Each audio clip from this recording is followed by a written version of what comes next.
Grabe, hindi lang pala isa ang kukunin ng Barangay Ginebra. Welcome to Barangay Ginebra na nga ba ang ilan sa mga star player na tinatarget ng Barangay Ginebra.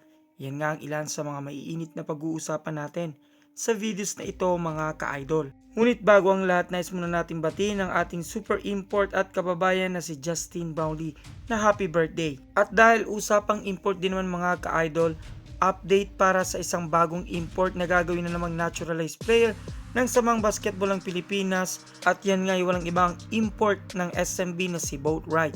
At para naman sa All Filipino Conference, pinatindi nga mga ka-idol ang bakbakan ngayong season at malapit nang matapos ang elimination round.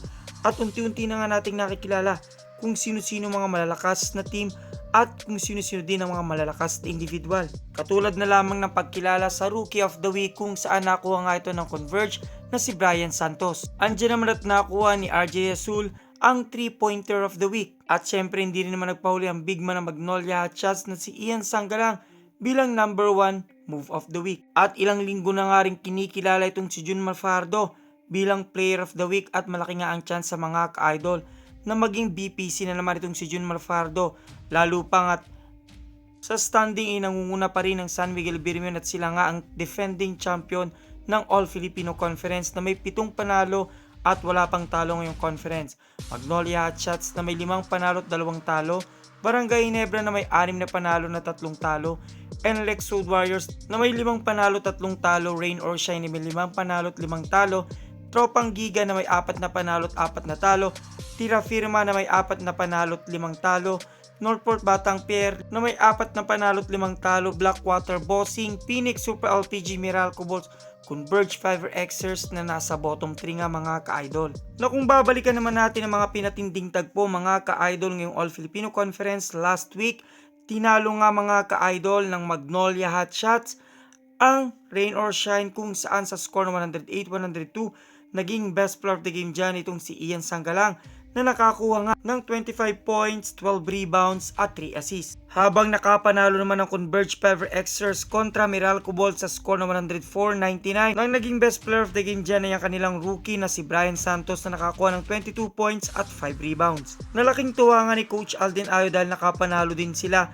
at proud nga siya sa kanilang rookie na si Brian Santos. Nung simula pa nga nung nasa kolehiyo, kilala na ito ni Coach Alden Ayo at maganda rin talagang ipinapakita itong si Brian Santos sa TIP pa lamang. At masasabi rin naman natin mga ka-idol ng Converge Fiverr Xers nga ang pinakamahinang team ngayong PBA season. At para naman sa undefeated na San Miguel Birmen, tinalo nga nila ang Northport Batang Pier sa huling laban nila kung saan ang naging best player of the game dyan ay walang iba kundi si CJ Perez na nakakuha ng 29 points, 9 rebounds at 6 assists. Sa ngayon ay masasabi nating malakas ang lineup ng San Miguel Birmen at back-to-back talaga ang kanilang championship mga ka-idol.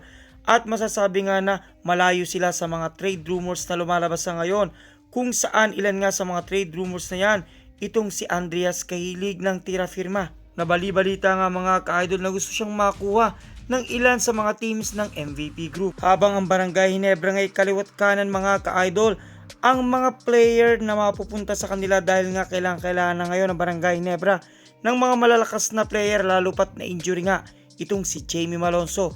Hanggang ngayon nga hindi pa alam kung hanggang kailan mawawala itong si Jamie Malonzo. Sa ngayon ay matinding pinag-uusapan na maaaring nakina Winston, David Morel, Kiliano at Wami Chongson. Dahil tila nga ay nahihirapan ng Barangay Ginebra sa unang target nila na si Arvin Tolentino na ayaw ngang i-trade ngayon ng Northport Batang Pier. At sa ngayon ay matunog na kay Javi Gomez Diliano at Will Navarro ang intensyon o target ng Barangay Ginebra. Nasabi nga sa ating source, according to Ginebra Insider source, if they cannot acquire Arvin Tolentino from Northport, they still have another option.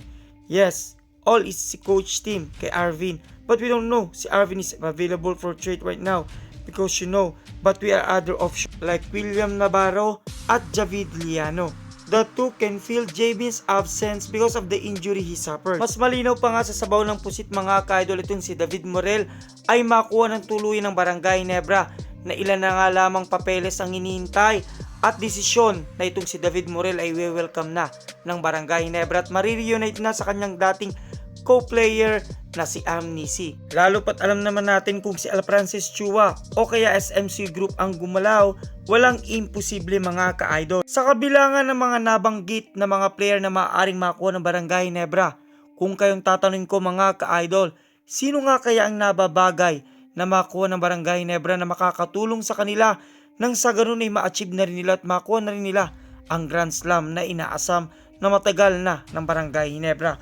Kung may makasagutan, suggestion, question, advice, just comment down below mga ka-idol. At maraming salamat sa inyong panonood.